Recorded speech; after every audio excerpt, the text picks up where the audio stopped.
Вітаю ўсіх. Гэта Рома і Вандра падкаст. Падкаст, у якім мы размаўляем пра спадчыну з людзьмі, якія так ці інакш звязаныя з гэтай справай. Тэма музею не дае мне ўсё спакою, бо так ці інакш маніторыш, што адбываецца ў галіне спадчыны і бачыш палярныя вынікі. Хтосьці можа рабіць клёвае і прыцягвае гэтым людзей, хтосьці выконвае выключна свае абавязкі на адпаведнай пасадзе і ўсё. Карцей, музею Беларусі выклікаюць у мяне шмат пытанняў, ад падыходаў працы да камунікацыі. І гэта хацелася абмеркаваць. Дык вось сёння да нас завітаў гісторык Алексей Ластоўскі. Спадар Алексей заахвочана наведвае музеі. Наведвае, ды і ўсё гэта фіксуе нататкамі Фейсбуку. То бок свой досвед. Вось праз гэты шматгадовы досвед сфарміравалася шырокая нагледжанасць, праз якую было цікава паразмаўляць менавіта пра музею Беларусі. Ці адрозніваюцца структуры музейнай дзейнасці, што па тэхналогіях у музеях, што рабіць, каб пазбягаць дзіцячай школьна-музейнай траўмы, што з цэнамі музей. Карацей, што не так з музеямі ў Беларусі, ды куды мы рушымся. Атрымалася цікавая і карысная размова з прыкладамі спадара Алексея праз убачанае. Карысная, бо шмат што ёсць адрэфлексаваць. Канешне ж, бліжэйшая гадзіна будзе цікавай, таму сядайце больш зручна і вандруем! З беларускімі музеямі мне была звязана гісторыя, што калі пачаўся ковід і фактычна мяжа была зачыненая, то вось 2 гады я прысвяціў таму, што аб'ездзіў Беларусь.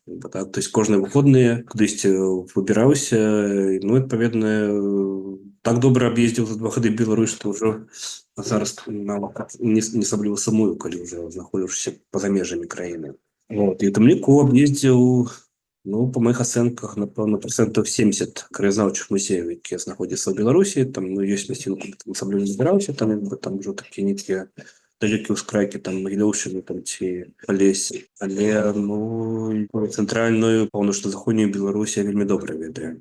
Ну, што тут можна сказаць? Па-першае, конечно, з музеямі у Беларусі беда, тому што все яны практычна знаходзяцца на дзяржаўным фінансаванні, і гэта фінансаванне, яно ніколі не выстаўляе музеі як прыярытэт. То есть часам бываюць там нейкія падзеі, кшталту мясцовым начальствам хочацца азначыць там нейкі вялікі круглы юбілей, і тады выдаткоўваюцца нейкія грошы. Але, ну, ёсць шмат праблемаў менавіта такіх, што, в прынцыпе, все музеі знаходзяцца, ну, у вельмі складанай фінансавай сітуацыі. Нават калі мы кажам пра нейкія буйныя, такія флагманскія музеі, кшталту там нацыянальны гістарычны музей ці нацыянальны мастацкі музей, то таксама там, ну, не асабліва скажаш, што ёсць фінансы, хаця там, напрыклад, Пракопсоў сучас здолеў там выбіць будову нового корпуса, але это якраз тое яшчэ, што можна атрымаць фінансаванне, калі, напрыклад, пытанне ідзе пра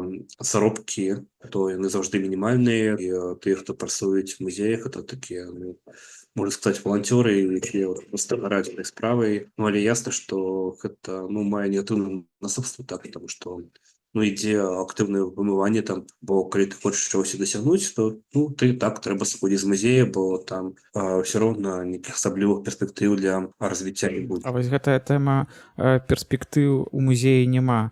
Гэта выключна некая такая беларуская ці СНДшная тэма, альбо гэта ўвогуле, ну, такі сусветны тренд? Ну, я бы сказаў, што, па-першае, калі мы кажам пра сусветны тренд, то хутчэй рост папулярнасці музеяў. Ну, тому што зараз як бы это стала такой досыць пашыранай культурнай практыкай, для гэтага выкарыстоўваюцца розныя падыходы, это стварэнне нейкіх буйных прэстыжных выстаў, якія атрымліваюць актыўную медыапатрымку, выкарыстанне розных імерсіўных тэхналогій, там пагружэнне як бы у некаторыя рэчы, працэсы. Ну і музеі насамрэч як бы з'яўляюцца у тым ліку досыць прыбытковымі, так, то бок, ну, калі выкарыстоўваць правільны фінансавы менеджмент, то можна як бы на гэтым зарабляць. Ну, у нас фактычна музеі пераважна зарабляюць на тым, што ставяць там нейкія камерцыйныя выставы, там кшталту нейкія макеты дыназаўраў там ці там экзотычных матылькоў. Вось што хоць нейкім чынам можа прыцягваць публіку. Ну але конечно ёсць і ўдалыя прыклады, той же самы напрыклад Нясвільскі палац ці Мірскі замак, якія сапраўды сталі такімі брэндамі і паказваюць, што можна прыцягваць потокі турыстаў і атрымліваць на гэтым прыбыткі. Пытанне ў тым, як ставіць эту справу, так? Калі ж это фактычна замыкаецца ў тым, што это просто музей, які фактычна існуе там на мізэрным працэнце бюджэту, то як яго можна развіваць, за кошт чаго, не асабліва зразумела. Ну і плюс ёсць яшчэ адно вельмі моцнае абмежаванне, якое стрымлівае развіццё беларускіх музеяў, і на мой погляд, это просто абсурднае, в том плане, што наносіць толькі шкоду. Мова ідзе пра забарону на выкарыстанне музейных сродкаў для набыцця экспанатаў за мяжою. Напрыклад, калі у музею павяляюцца нейкія рэсурсы на набыццё экспанатаў, то яны павінны набываць гэта выключна ў Беларусі. Я мог сказаць, што ёсць велізарны рынок рэчаў, якіх звязаны з Беларусю. Я, напрыклад, збіраю бібліятэку. Так? У меня уже некалькі сотняў тамоў кніжак, якія звязаны з гісторыяй культуры Беларусі. Пераважна это польскамоўныя выданні. І гэтага вельмі шмат. Гэта можна набываць за невялікія грошы. Нават калі вялікія, то там ёсць нейкія прынцыповыя лоты, якія былі важнымі для Беларусі, але гэта ўсё фактычна перапыняецца уведзеным абмежаваннем на тое, што нельга набываць за межамі Беларусі. І фактычна былі ініцыятывы кшталту музея гісторыі Магілёва, дзе спрабавалі знайсці нейкія такія каналы абыходныя.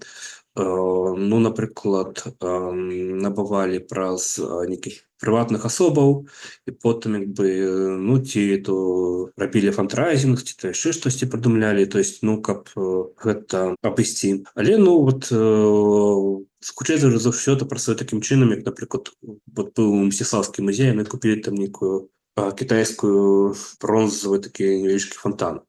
Я пытаюся, а навошта вам, Мсціслаўскі музей, этот китайский бронзовый фонтан? Кажуть, Райвенком дав гроші, там були некие позабюджетні ресурси. І треба було за тиждень, наприклад, нечто купити за ці гроші.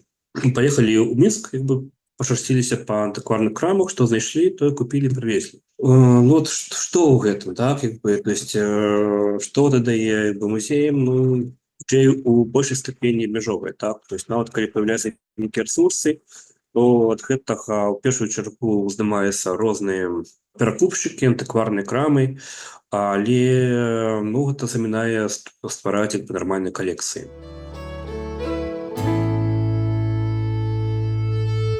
Калі глядзець на сістэму музеяў, якія існуюць у Беларусі, то заўважаецца такая відавочная структура, што дамінуюць гэтыя краязнаўчыя музеі. Яны могуць там пісацца по-рознаму, гісторыка-краязнаўчы, гісторыка-этнаграфічны, але сутнасць адна. Ёсць раён, у якім ёсць галоўны нейкі музей. І ёсць нейкія дробныя, якія такія больш вузкаспецыфікаваныя.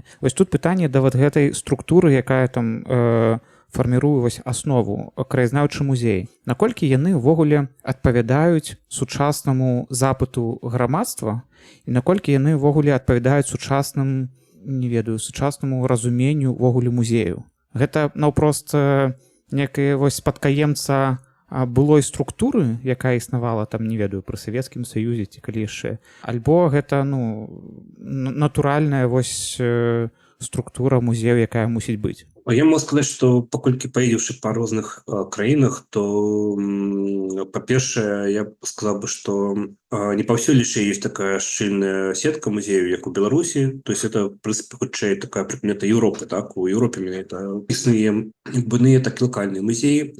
І калі паглядзець, што адбываецца, напрыклад, у той жа Польшы альбо Літве, то там, в принципе, вельмі падобныя насамрэч працэсы, паколькі у кожнай мясцовасці, якая вызначаецца адміністратыўнай, ёсць музей, які выконвае эту функцыю, так, рэпрэзентацыі локальнай гісторыі. Калі казаць про Літву, то там яшчэ куды большы этнаграфічны складнік, чым нават у беларускіх музеях, так. Там вельмі падобныя праблемы, так што вельмі цяжка вот у сучасны літоўскі наратыў інкарпараваць вот многія пласты гісторыі і таму на першы план выносіцца літоўская этнаграфія. Працэсы падобныя, ну і насамрэч развіваюцца в першую чаргу нейкія буйныя музеі, якія могуць рабіць, напрыклад, прывабныя для турыстаў выставы, якія маюць фінансавую падтрымку, ну і прыцягваюць турыстаў. Калі мы кажам пра лакальны музей, то яны ўсе там, ну, в значнай ступені залежыць ад падтрымкі мясцовых уладаў, рэсурсы іх абмежаваныя, ну і стварыць там нейкую прывабную альтэрнатыву яны могуць толькі за кошт таго, там, ну, калі яны маюць нейкі бренд. В том плане, што калі там могуць аперыжваць нейкай вядомай постаццю. В этом плане мяне вельмі здзівіў у свой час выпадак Жабінкаўскага краязнаўчага музея, які фактычна знаходзіцца на месцы былой сядзібы Касцюшкаў. Ну і можна было прыспета выкарыстоўваць, так, то есть назаві это музей Касцюшкі, і тут бляха-муха, тут памчуцца натоўпы турыстаў з Польшчы, так, тому што, ну, каму патрэбны той Жабінкаўскі раённы краязнаўчы музей, а калі гэта музей Касцюшкі, то это ўжо бренд. Напэўна, гэта магло бы быць адным з такіх шляхоў, так, то есть, але зноў жа, у выпадку Беларусі, ну, ёсць некаторыя перашкоды там, ну, і там ліку залежнасць ад мясцовых уладаў, якіх, ну, ім патрэбны музей, які мы тут раённая адміністрацыя, ну і нам патрэбны каб быў наш раённы музей. Яны не разумеюць такое, што там, ну, напрыклад, трэба ісці ўсё ж такі шляхам, ну, брэндзіравання. І гэта, ну, неяк дапаможа там трымацца на рынку, прадаваць сябе. Ну, хаця, конечно, ёсць там выпадкі там больш пазітыўныя у Беларусі, але яны досыць рэдкі, так, то есть это все равно застаецца такім раённым гісторыка-краязнаўчым музеем. Ну і досыць часта там ёсць нейкія такія цікавыя калекцыі, але, ну, вот это невядома, і, ну, нават турысты звычайна проста абмінаюць музей, тому што, ну, не ведаюць пра іх там зборы. Ну і, конечно, тут відавочна, што для музею трэба не толькі ствараць музейныя экспазіцыі, але, ну, так неяк агрэсіўна працаваць у медыаполі, так, пазіцыянаваць сябе, неяк паказваць, што іх там экспазіцыі, яны прывабныя, цікавыя. Але зноў жа, для того, каб, ну, працаваць так, то трэба працягваць медыаспецыялістаў, а мы вяртаемся ў заходную кропку, што рэсурсы вельмі абмежаваныя, так, то есть, каб зрабіць добрую рэкламу нейкаму музею, ну, так, для гэта трэба грошы. На гэта грошай звычайна мала. Атрымоўваецца нейкае замкнутае кола. Хацеў яшчэ запытацца наконт тых жа краязнаўчых музеяў і пра тыя пласты ведаў, якія з'яўляюцца паступова у сучаснасці. Чым больш жывем, тым больш з'яўляецца нешта цікавага, інфармацыі, якую можна апрацоўваць, і інфармацыю, якую можна дадаваць у тым жа музеі. Ну, то бок гісторыя расце. І вось пытанне, ці няма ўвогуле запыта, каб існаваў не краязнаўчы музей, а каб існавалі розныя музеі, якія бы адлюстроўвалі гісторыю горада, ну, ці гісторыю мясцовасці некай. Ну, але мы зноў тады вяртаемся да прынцыпу брэндзіравання, так, што мы там вылучаем нейкі важны аспект гісторыі і культуры гэтага рэгіёну, так, і тады вакол яго будуем, так, ужо канцэпт музея, так. Ну, тому што, ну, не ў кожным раёне там мы, напрыклад, можам зрабіць некалькі музеяў, да, то есть, ну, ясна, што, ну, папросту няма на гэта рэсурсаў, так. Напрыклад, у нейкіх буйных гарадах, там, кшталт абласных цэнтрах, відавочна, што там, можна, ну, ствараць там, розныя музеі, кшталт, там, напрыклад, у Гародні там ёсць і музей пажарнага дэпо, і музей мясцовай турмы, там, ну, гэта магчымасці вялікага горада. Калі мы кажам пра ўсё ж такі ўзровень, ну, раённых цэнтраў ці раёнаў як такіх, то відавочна, што, ну, не створыш там мноства розных музеяў, так, але, ну, можна стварыць, ну, взяць нейкі бренд, да, то бок, то есть нейкі аспект гісторыі ад краю. Ну, зноў жа, там, калі мы ўжо згадалі Веткаўскі музей, то яны зрабілі такі бренд на стараабрадніцкай культуры, да. Фактычна сталі галоўным асяродкам вывучэння стараабрадніцтва на Беларусі, хаця, ну, это не толькі Ветка, так, стараабраднікаў было шмат, да, але практычна там і быў створаны гэты цэнтр, які вот збірае ў сябе універсам этой культуры, праводзіць экспедыцыі па іншых рэгіёнах.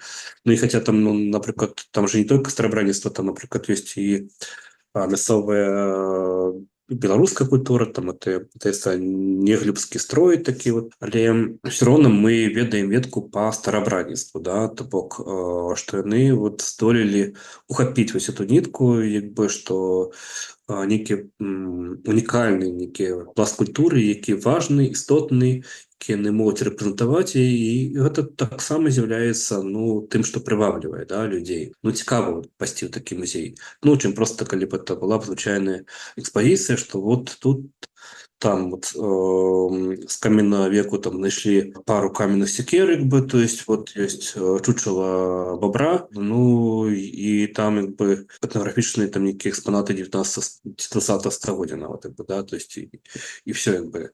Для того, каб рабіць такія брэндавыя музеі, то трэба больш працы, так, тому што тое самае Венецыя гэта велізарная праца, цэлая такой супольнасці людзей, якія там дзесяцігоддзямі рабілі экспедыцыі, збіралі артефакты, якія пагружаныя ў гэту культуру, тады гэта можа даць нейкі плён. Вось не заўжды атрымліваецца знайсці, стварыць вот такую супольнасць, не заўжды даюць развівацца, у сілу там розных прычынаў, так. Але можна было б, напэўна, ісці гэтым шляхам. Спар Алексей, вы казалі пра свае родныя паставы. У меня есть адпаведнае пытанне да пастаўскага музея і да вашых думак. Ці бачыце нейкі пастаўскі музей нейкім іншым чынам, які можа там быць брэнд, альбо там можа быць увогуле паставы гэта месца не для аднаго музея? Гісторыя багатая. Там уже па сутнасці два філіалы як бы у музея, тому што ёсць галоўны будынак на плошчы і плюс філіал, які знаходзіцца ў былым палацы Тызенгаузаў, дзе зараз бальніца, як бы там старэнніх як бы зрабілі яшчэ одну такую экспазіцыю. Насамрэч, вы ўжо там спрабавалі з гэтым працаваць, паколькі відавочна, што ёсць такіх нават два бренды, па якіх пастава вылучаецца. У першую чаргу это спадчына Тызенгаузаў, тому што так ці інакш як бы у паставах ансамбль архітэктурны конца 18 стагоддзя, небарочны як бы, і это рэдкі выпадак для Беларусі, так, такой ступені захаванасці. Плюс палац Тызенгауза, які таксама хоць і у складзе мясцовага шпіталя, але досыць добра захаваўся. І ў свой час былі супольныя праекты там з палякамі, літоўцамі, вот распрацоўвалі вот эти шляхі Тызенгаузаў,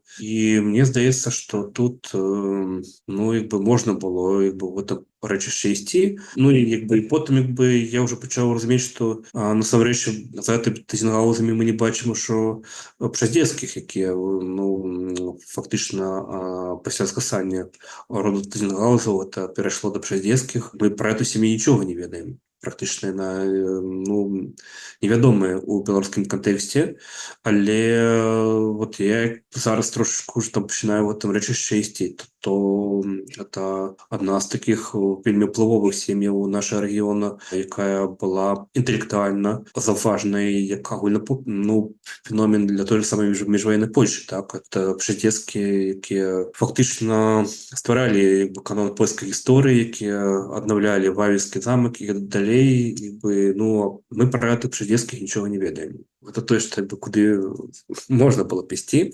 І другая рэч, гэта Першая сусветная вайна, паколькі, на вялікі жаль, Першая сусветная вайна для нас ужо такім поўным ценню Другой сусветнай вайны, так. Але як бы гэта таксама вялікая вайна, так, вайна сусветнага маштабу, якая праходзіла па нашых землях, і вось паставы былі фронтавой зонай, тому што як бы фронт ішоў менавіта як бы па саміх паставах, частка горада была нямецкая, частка расійскай. І гэта таксама як бы вот нейкая уключанасць у сусветную гісторыю непасрэдна, да. Хаця здаецца, што ўсё ж такі, калі ісці па гэтым шляху, то большыя шансы, напрыклад, у Смаргоні стаць таким вот мемарыалам і музеем. Для паставы это таксама як бы адзін з брэндаў. І, напрыклад, там стварылі вот эту экспазіцыю па гісторыі Першай сусветнай вайны, на мой погляд, адну з лепшых вот менавіта на эту тэму у Беларусі. Конечно, як бы вот экспазіцыя ўжо ў галоўным будынку, яна реально састарэла. Мне здаецца, што тут менавіта падаваць як пра горад, які стаў фактычна вельмі важным такім інтэлектуальным культурным асяродкам, дзякуючы прысутнасці тут радоў Тызенгаузаў, потым Пшадзецкіх, прынцыпе, можна было б это зрабіць, так, тому што это сапраўды быў такі асяродак асветы, культуры, навукі арыгінальнага значэння. А зараз мы бы неяк это ўсё губляем. Дзякую, што слухаеце гэты эпізод, і зараз самы час нагадаць, што падтрымаць тое, што робіць праект Вандра, можна праз Patreon, Boosty, PayPal альбо пераводам на рэвалюцыі Альфа-банк. Усе спасылкі ёсць на сайце праекта, у інстаграме, а таксама ў апісанні да гэтага эпізода. Дзякуючы вашай падтрымцы з'яўляецца матывацыя працягваць працу.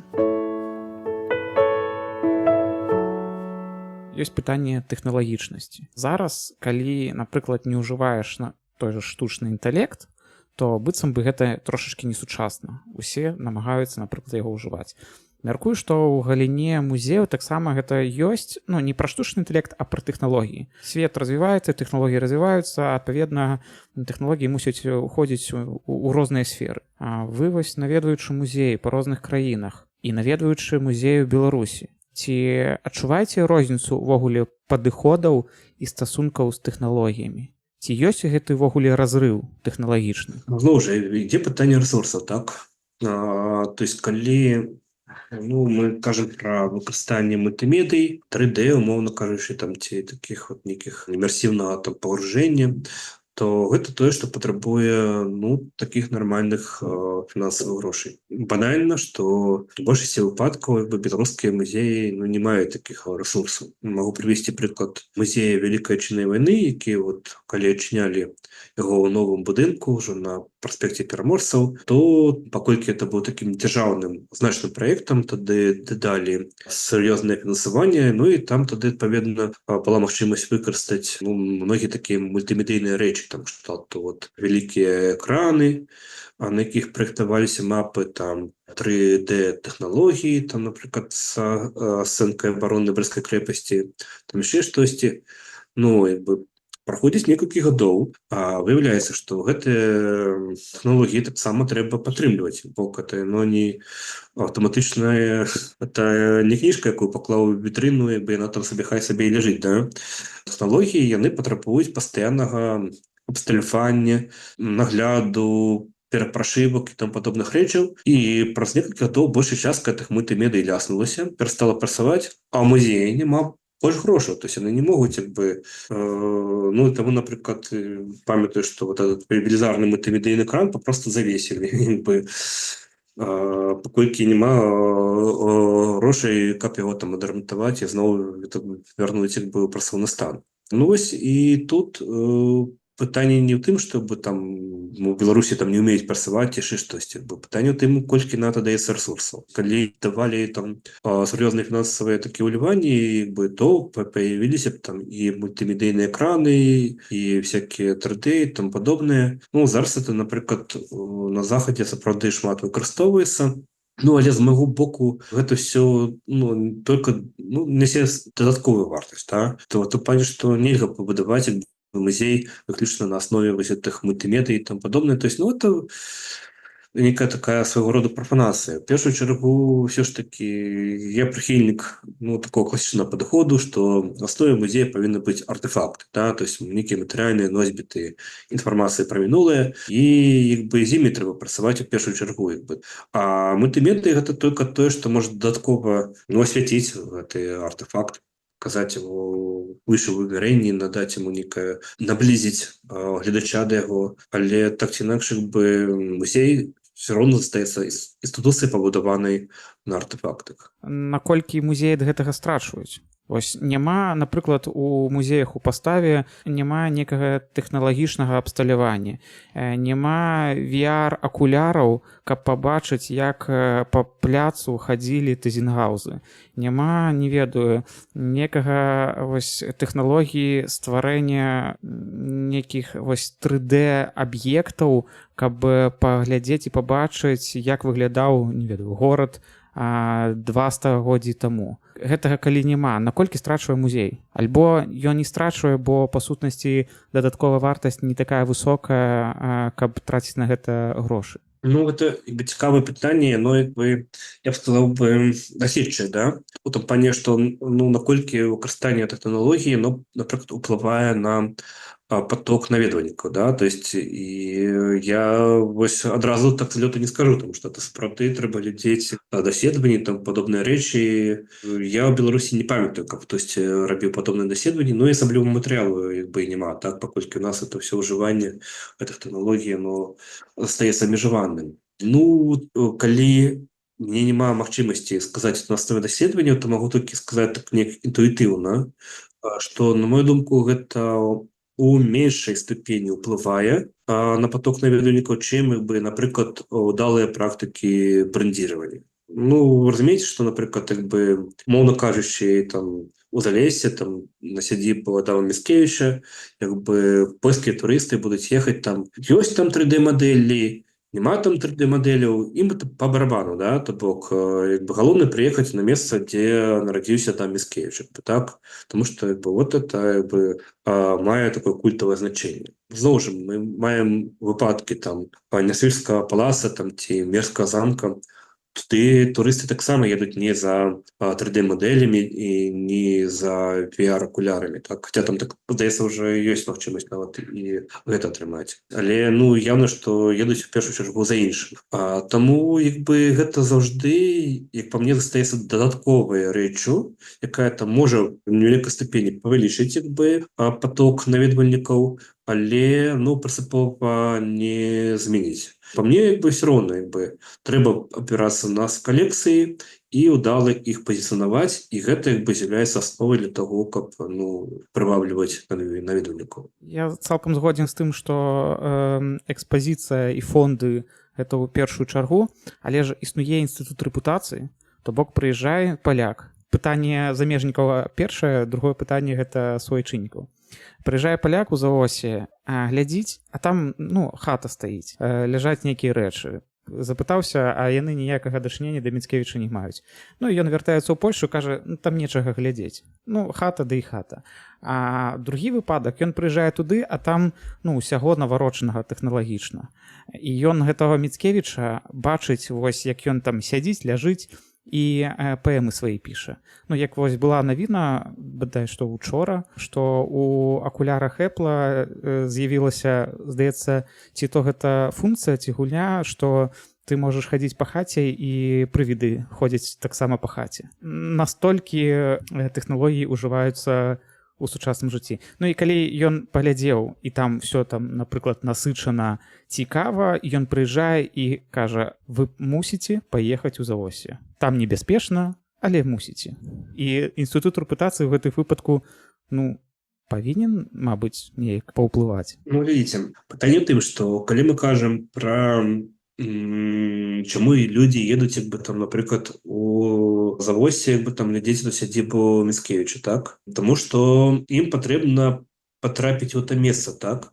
То есть, вот ты больш цэніш такую нейкую аўтэнтыку знаходжання у гэтай жа самай прасторы. То пані, што зайсці там у 3D-акуляры і паглядзець на Міцкевіча ты можаш у себе дома, то есть вот такая ласка, куча праграм, там задае там штучны інтэлект, ён табе намалюе Міцкевіча, які сядзіць там на нейкім там кургане там і стварае вершы. Так гэта ж, ну, няма праблемаў, так? Але все роўна людзям гэта не заменіць, ну, вось такой аўтэнтыкі, той, што у свой час, чаму вот людзі хадзілі пілігрымкі там рэлігійныя, так, праз всю Еўропу яны пашуравалі да Сантьяго де Кампастэлы, там дакрануцца да рэліквіі святого Якова. Ясна, што там нічого асаблівага яны на месцы не бачылі, там, да, на топе там в лепшым выпадку дакраналіся да нейкай труны, так і навошта ім было ісці там некалькі месяцаў туды перамяшчацца, да? То есть сэнс у тым, што гэта прага, ну, сапраўднага, да, то есть і таму вот те мясціны і прывабліваюць турыстаў не таму што там ну напрыклад там у завосе там зроблены там нейкі мега-музей да то есть там да ну аднавілі тую хатку зусім яе не было там да то есть ясна што это асабліва нічога там і няма але як бы людзі будуць ехаць таму што ім важна пабываць на тым месцы да там ці будзе там вось галаграма з Міцкевічам ці не я думаю што вот абсалютна нікого не хвалюе дадзены выпадак у такім рэчышчы ну нічога не дадасць але калі мы там напрыклад кажам пра ну нейкія іншыя музеі якія ну будуецца іншым чынам там ну то в прынцыпе гэта можа працаваць як бы да то есть можа як бы сапраўды там ну вот прывабліваць асабліва моладзь як бы там вот ты же самых людзей якія выраслі ўжо з інтэрнэтам і для іх вот это ну як бы такой шлях уваходжання да что ты там от табе там напранаюць 3D-акуляры ты пагранаешся ў гісторыю ты пачынаеш ну гэтымі рэчамі цікавіцца Ну так вось таксама хацеў дадаць пра тое што людзі дзеці сучаснае вось гэтае пакаленне яно нараджаецца ўжо з тэхналогіямі і для іх гэта мабыць нейкі такі абавязковы атрыбут зацікаўленасць мне то сапраўды я неяк згадаў што вот у многіх музеях стаць вось гэтыя мультымедыйныя гульні там 3D і там падобнае это як бы то есть таксама як бы сродак утрымаць увагу дзяцей тому што ну трэба хадзіць у музей з дзецьмі так это вельмі істотна ну нават не так як у нас што просто заганяюць такую групу школьнікаў як бы і там іх вядуць такую на нейкую масовую экскурсію а што бацькі ходзяць па музею з дзецьмі але тады у кожным музеі ствараецца ствараюць такую нейкую сваю пуцявіну для дзяцей як бы да і это не абавязкова можа быць мультымедый да там як бы нейкія гульні могуць быць рознымі як бы і больш-менш такімі традыцыйнымі але ну вось про это таксама трэба думаць што падрастаючае пакаленне таксама як бы яно шло гэтым шляхам потому что ну это музей гэта важны інструмент такой трансляцыі культурнай памяці так бо менавіта праз іх мы там неяк можам напоўніцтва адчуць нейкую мост традыцыі маскультуры бы да то есть і яны павінны працаваць такім чынам але для гэта трэба каб дзеці прыйшлі каб ім было там цікава да? Это таксама вот для сучасных музеяў это абавязковы элемент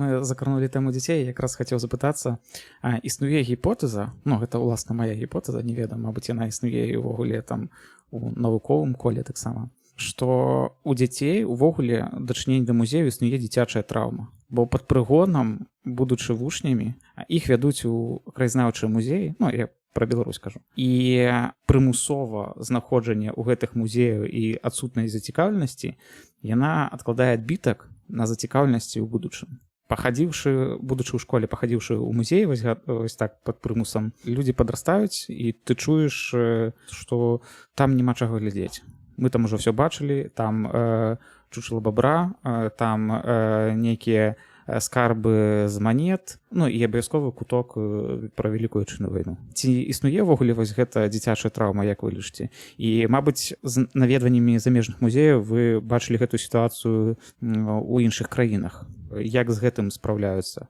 якое выйсце калі праблема такая існуе паўсюль уводзяць дзяцей арганізаванымі групамі ў музеі так то есть это так ці інакш это не беларускае ноу-хау да але па-першае што зноў жа я згадваў што ёсць стандарт што ва ўсіх сучасных музеях стараецца ўсё ж такі рабіць такую пуцявіну для дзяцей у тым плане што там прыдумляюць ім нейкія квесты робяць адмыслова дзіцячыя аўдыогайды ставяць вот гэтыя гульнявыя прасторы і далей то есть плюс зрабіць так каб ну дзецям было цікавей то есть у тым плане што хутчэй ты зараз прыйдзеш у музей там прыйдуць дзяцей і ім там даюць там квест яны там носяцца по этому музею з гэтым квестам працуюць да то есть спрабуйце яго прайсці і конечно гэта зусім па-іншаму чым напрыклад іх просто водзіць мешканне па мешканні і неяк расказваюць ім нудныя гісторыі да тому што ад гэтага дзеці стамляецца в это раз і па-другое што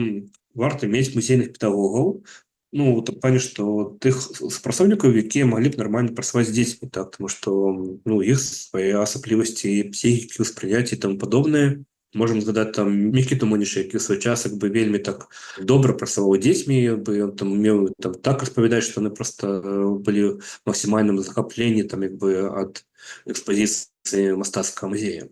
Як бы, ну тут плане, што вось экскурсаводы таксама павінны быць адпаведна падабранымі, да? То есть якія б маглі б як бы працаваць дзецьмі. Але асноўная ўсё-такі рэч, ўсё ж такі зараз пашыраецца стандарт, што у кожным музеі павінна быць адпаведная інфраструктура для таго, каб яго маглі наведваць у тым ліку дзеці. Ну і я лічу, што вот это, в прынцыпе, трэба максімальна падтрымліваць і пашыраць, як бы, бо за гэтым як бы і сучаснасць і будучыня, так? А наколькі вы ўвогуле валодаеце сітуацыю ў Беларусі? Гэты міжнародны, так мовіць, стандарт, ён распаўсюджваецца на тэрыторыі Беларусі?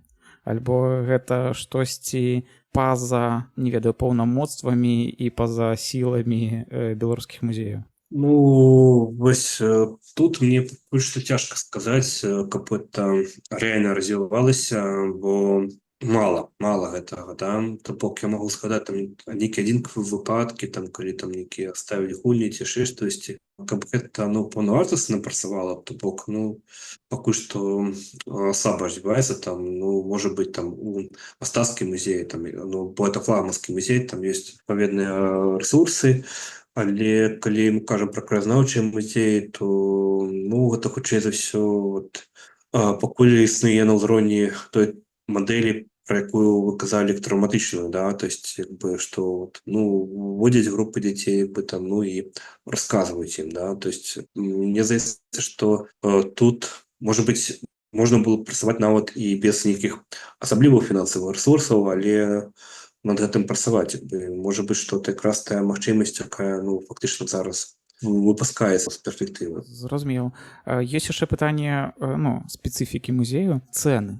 Кошт увахода у музей беларускага Палесся 4 рублі. А на гэтым жа пляцу за гарадскім домам культуры ў Пінску стаіць кавярня «Зефір», у якой кава самая таннейшая, эспрэса каштуе 4,5 рублі. І вось тут у меня пытанне з гэтым коштаўтварэннем, так мовіць. Сучасныя цэны ў музеях — гэта аб'ектыўная адзнака за працу установы? Ёсць і музеі бясплатныя. Напрыклад, брытанскі музей, ён да гэтага часу застаецца прынцыпова бясплатным. Але там ёсць свая культура донарства, мецэнацтва, за кошт чаго там, напрыклад, існуе і падтрымліваецца. Вось магу прывесці той же самы прыклад Швецыі, дзе да нядаўняга часу асноўныя дзяржаўныя музеі таксама былі бясплатнымі, але калі прыйшоў кансерватыўны ўрад, тут правялі рэформу, і зараз яны сталі платнымі, да? То есть і тыя музеі, якія былі бясплатнымі, зараз каштуюць там, скажам, па 15 евро ўваход. Ясна, што кошты ў беларускім музеі, яны ў большай ступені, такія, ўсё ж такі застаюцца, як па мне, неадпаведнымі, да? Конечно, там вядома, што ёсць такія камерцыйныя фабрыкі кшталту «Свежа альбо міра», дзе там і кошты, в прынцыпе, такія не 4 рублі, да, адпаведныя, якія арыентуюцца на потокі турыстаў і могуць там, в прынцыпе, выставляць камерцыйныя кошты. З іншага боку, зразумела, што калі мы там паставім там у музеі Палесся кошт 15 рублёў, то там ужо нешчасных наведвальнікаў стане практычна і не стане, да? Як тут з гэтым змагацца? Тут я бачу толькі шлях павелічэння папулярнасці, прываблівання. Ясна, што няма простых рэцэптаў, да? Каб это ўсё было лёгкадаступным і зразумелым, то ўжо і самі музеі ўжо ўзяліся б, там яны ж задавальненнем бы прымалі там натоўпы наведвальнікаў, да. Гэта складана, да, то бок трэба з гэтым думаць, працаваць, развіваць, але калі будзе поток турыстаў, то можна падымаць кошты, да, то есть это, ёсць такая залежнасць. То есть павелічэннем коштаў сама па сабе праблема не выпраўляецца, то есть просто стане людзей менш хадзіць, да і ўсё. Атрымоўваецца, што музей беларускага Палесся 15 рублей за квіток не паставіць, бо туды не пойдуць людзі. Адпаведна, людзі не бачаць каштоўнасці наведвання музея беларускага Палесся за 15 рублёў.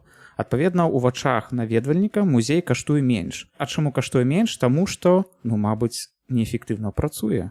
Альбо там слабыя фонды, альбо там, не ведаю, слабое брэндаванне, і ввогуле яго адсутнасць, это таксама пра эфектыўнасць працы. Музей Палесся якраз добрыя фонды. Па-першае, это і там фонды міжваеннага часу, і плюс нейкімі намаганнямі дырэктаркі ў пасляваенны час там нацягалі якіх расійскага жывапіс.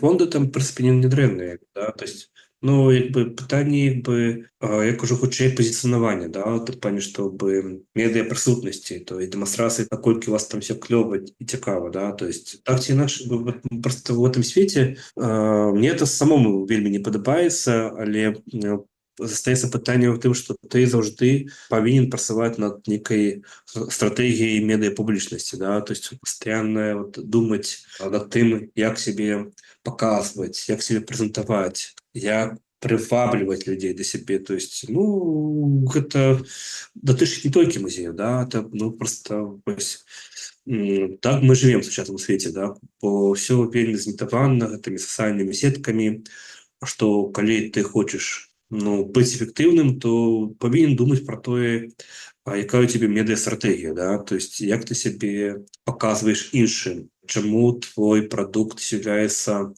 унікальным, чаму ён павінен быць прывабным, да, то есть і вот это все рэчы, над якімі трэба працаваць. Гэта так, я згодзен. І тут паўстае пытанне, што хтосьці, напрыклад, слухае нас супрацоўнік музея і скажа, а ў нас няма, загадчык музея, а ў нас няма грошай наняць вось некага медыа-эксперта, каб ён нас прасунуў. І тут пытанне паўстае, а ці зрабілі ўсё мажлівае сучасныя супрацоўнікі музею, каб нешта было, нейкія вынікі былі на медыапрасторы. Бо тут пытанне паўстае наступнае, я там таксама задам на прыкладзе таго ж музея беларускага Палесся, і ввогуле, насамрэч, там музею Беларусі, ты ніколі не знойдзеш ніводнага сайта. Соцсеткі — гэта пытанне не анансавання і не камунікацыі з грамадствам, а гэта інструмент, такая прылада справаздачы. Нас сёння наведала школа нумар 2. Вось фотаздымкі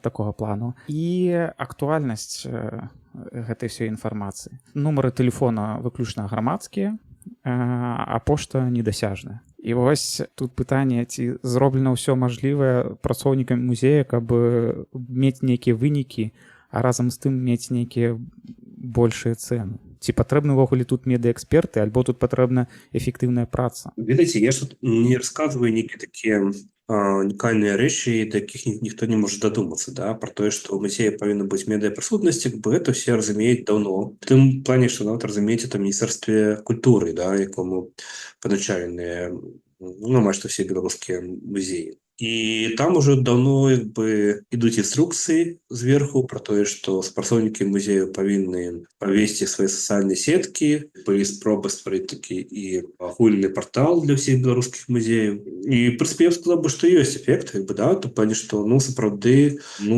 прынамсі, калі цікава, то можна паспіраць інфармацыю пра музеі, то есть іх прымушаюць это рабіць, але нейкі эфект все ж таки ёсць. Может быть, это не той эффект, якого б хотелось, да, то есть в том плане, что это не вау-эффект, все одразу все бегут в музей, потому что, знову ж, мы кажем про то, что это инструкции, які йдуть на звичайних музейних спрацовників, да, яких там не вчили, там, особливо навыкам там, маркетингу, ті щось.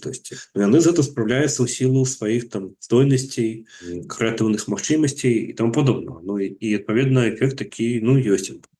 Что могут, то и робить, да, наймать неких специалистов, мы сами разумеем, что такие хорошие специалисты по медиа-маркетингу зараз это коштує добрых грошей, да, і, нават для, не то, что для музею, для неких фірмаў, там, это уже, так, видатки, які з'являються солідними. І тому це поки що працює, як можуть, так і робить. Хотел запытацца пра перспектывы ўвогуле.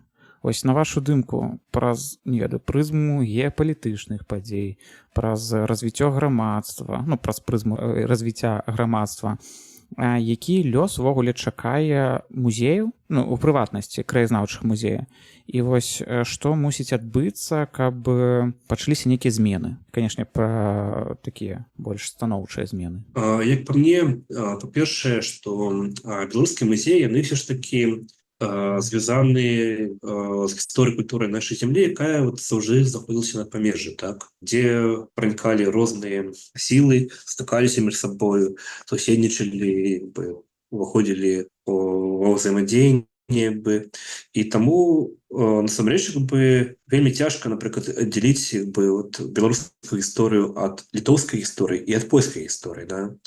Вот в плане, что вот все наши вот это выявляется, что пантеон культурных героев, он взаимопроникальный, да. И мне здаецца, что жыццёва неабходным было б такое вот узаемадзеянне паміж першую чаргу беларускімі, польскімі, літоўскімі музеямі, это стварэнне супольных праектаў, потому что, бляха-муха, нават калі ўзяць ты же самых пастаўскіх тызенгаузаў, да, то есть, там немагчыма вывучаць іх спадчыну, напрыклад, без літоўцаў, паколькі другая важнейшая рэзідэнцыя тызенгаузаў это была ў Ракішках. І з іншага боку, это тое, што Беларусь можа зноў жа прывабліваць польскіх і літоўскіх турыстаў, так, потому что для палякаў імёны там Касцюшкі, Адама Міцкевіча і куча іншых персонажаў, все равно будуць прывабліваць у Беларусь.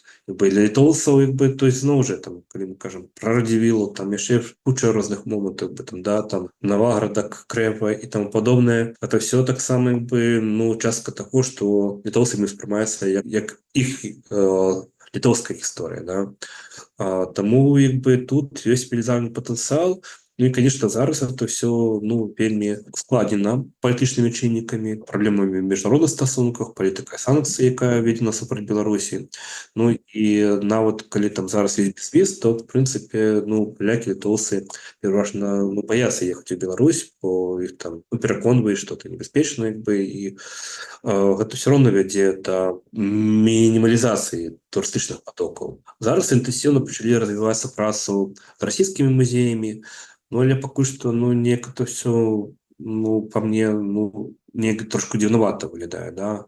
Вот в плане, что окей, вот взяли бы да прывезлі, напрыклад, з Калугі каштоўнасці вывезеныя Немцевічам, паказалі б іх, да, это было б цікава, але тут прывозяць невядома што, невядома для каго, просто зноў жа дзеля выканання нейкіх фармальных дамоў пра супрацу. На жаль, просто я бачу, як вот это зараз працуе беларуска-расійскае музейнае супрацоўніцтва, на мой погляд, не выкарыстоўвае там патэнцыялу. І мне ёсць такое адчуванне, што для расіян все роўна Беларусь застаецца такой краінай, на якой наглядзе снабісткай, так, то есть не лічыцца сябе роўнымі. Мне рэальна ёсць такое адчуванне, нават калі мы кажам пра музейную супрацу, што робіцца расіянамі, таму што ў іх там трэба міжнародная супраца, а ўжо з імі ніхто супрацоўнічаць не хоча, паляха-муха даводзіцца гэтымі беларусамі, з якімі зусім не хочуць супрацоўнічаць, не маю гэтага жадання, але што зробіш, вымушаны, да. І адпаведна пры такім стаўленні гэта дае не вельмі плённа. Таму што калі паглядзець то, што адбываецца зараз, то есть музеі раскручваюцца за кошт такіх нейкіх буйных міжнародных праектаў, якія становяцца прывабнымі, пра якія шмат пішуць, за кошт менавіта такой агрэсіўнай прамоцыі у медыяпрасторы. Так, іншых шляхаў няма, але калі Украіна, Беларусь зараз потрапіла ў такую досыць сур'ёзную ступень міжнароднай ізаляцыі, то рабіць это, конечно, вельмі складана. Зразумела. Спадар Алексей, нас слухае, напрыклад, нейкі супрацоўнік музея, і ён разумее, што мы часта выкарыстоўваем такое словазлучэнне адсутнасць рэсурсаў і, адпаведна, адсутнасць там рукі звязаны, каб нешта рабіць, так мовіць. І вось задаецца ён наўпрост пытаннем, а што я магу як супрацоўнік музея зарабіць, каб змяніць стаўленне да сябе як да супрацоўніка музея, бо адказнасць таксама ёсць, і што зрабіць, каб змяніць стаўленне да самой установы, да музея, што вось звычайны супрацоўнік можа зрабіць, альбо там, не ведаю, загадчык музея, калі ён здольны нешта рабіць. Слухайте, па-першае, ёсць некаторыя рэчы, якія можна было падасканальваць і без вялікіх там ресурсаў. Я кажу нават пра такую банальную рэч, як нармальны этыкетаж, то есть апісанне экспанатаў, бо паколькі у нас вот это все находится на вельмі мінімалістычным узроўні, там, умоўна кажучы, жбан 17 стагоддзя. А сучасныя музейныя практыкі это зноў жа это насычаны этыкетаж, калі наведвальнікі прыходзяць і могуць пры жаданні атрымаць шмат інфармацыі пра экспанат, які знаходзіцца перад імі. Это трэба правесці даследчую працу, это трэба размесціць кантэкст гэтага экспаната ў літаратуры. Я памятаю, што прыходжу неяк у Ашмянскі краязнаўчы музей, і там вісіць на сценцы італьянскі рэнесансны шлем, там 16 стагоддзя. Может быть, я там не спецыяліст, але бачу, я адразу разумею, што это нешта з Італіі, з рэнесанса, як яно патрапіла ў Ашмян. Колькі не біўся головой в стенку, ніхто там нават не змог сказаць, як гэты шлем туды патрапіў. Але як вы можете тады паказваць эту рэч, то есть вы ж павінны патлумачыць, што гэта. А было прикольная штука у нас вісіць на стенцы.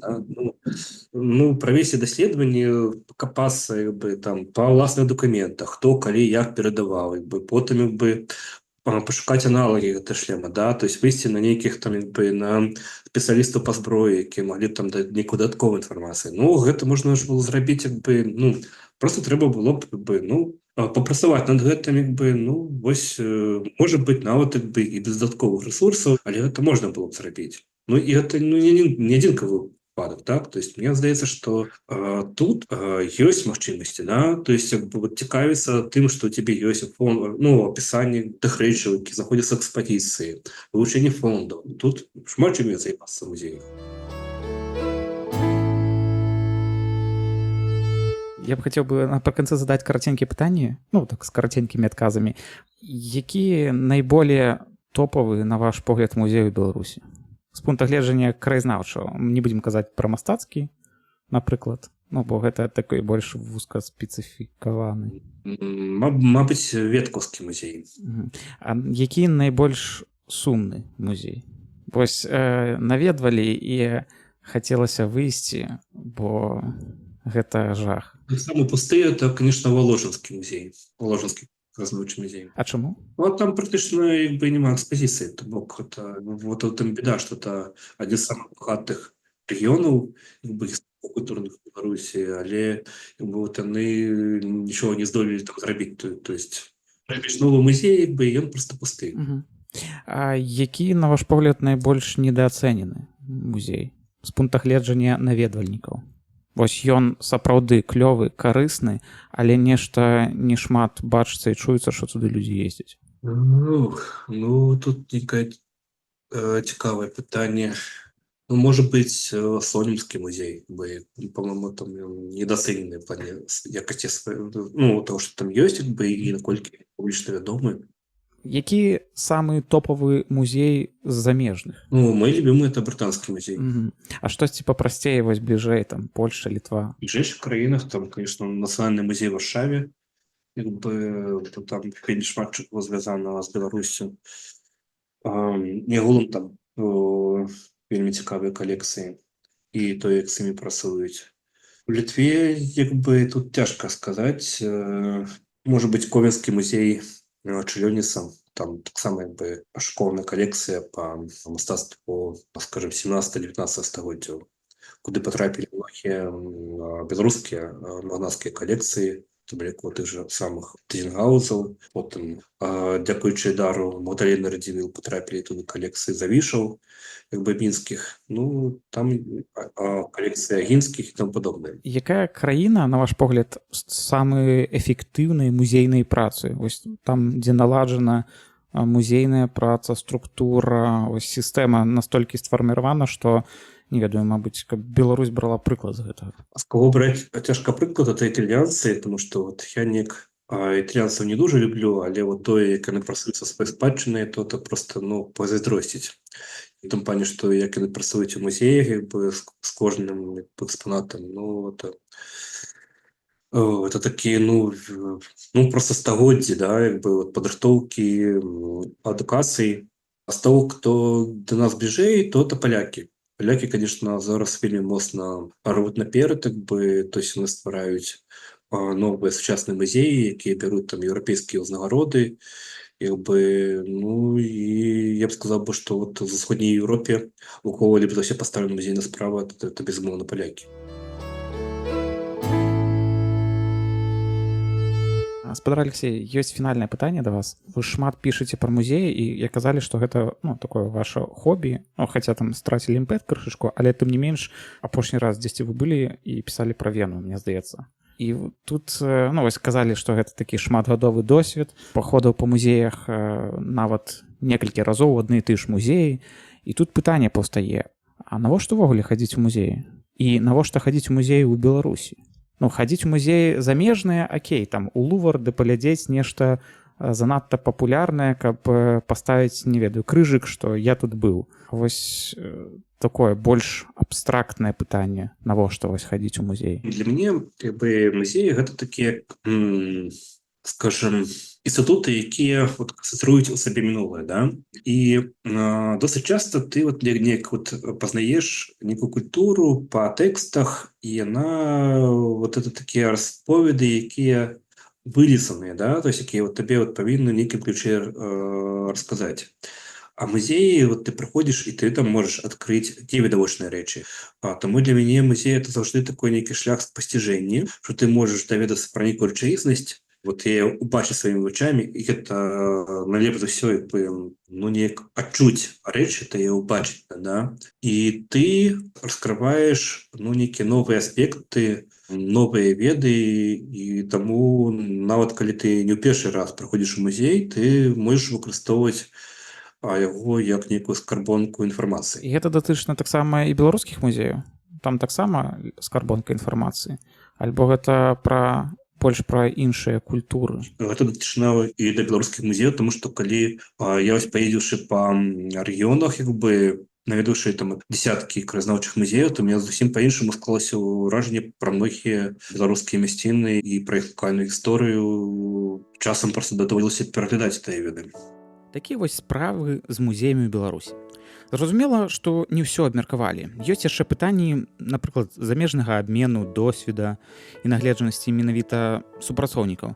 Ды, напрыклад, уваход у сферу маладых супрацоўнікаў і іх імпэт да працы. Шчыра кажучы, гэта тэма досыць шырокая і праблемная. І хацелася б яе яшчэ абмеркаваць з дзеючымі супрацоўнікамі і загадчыкамі музеяў. Але, на жаль, пакуль не атрымліваю адказаў на свае запыты. Таму я не здзіўлюся, калі з'явіцца яшчэ адзін эпізод, і тэма гэта яшчэ раз абмяркуецца. І нагадваю, што ўжо быў адзін эпізод у нас пра музеі. Мы размаўлялі з былой супрацоўніцай музея беларускага Палесся. Спасылка будзе таксама на яго апісанні. А калі хочаце больш пабачыць, што ёсць у музеях Беларусі і ўвогуле свету, то падпішыцеся на старонку спадара Алексея ў Фейсбуку і пашукайце там адпаведныя допісы ў яго стужцы. Гэта ўсё пра досвед таго, што ўбачылася. Напрыклад, па слове краязнаўчы знойдуцца беларускія музеі. Спасылка будзе ў апісанні. У апісанні таксама будуць спасылкі, як можна падтрымаць праект Вандра. Праект існуе выключна на вашай падтрымцы і на ўласным энтузіязме. Таму не праходзьце міма, ды падтрымайце нас любым зручным спосабам. А каб не прапусціць наступныя эпізоды, падпішыцеся на YouTube-канал Вандры і на сацыяльныя сеткі праекта. Гэта Telegram, Facebook, Instagram. Усім дзякую, што паслухалі гэты эпізод. Ну і, канешне, вандруем!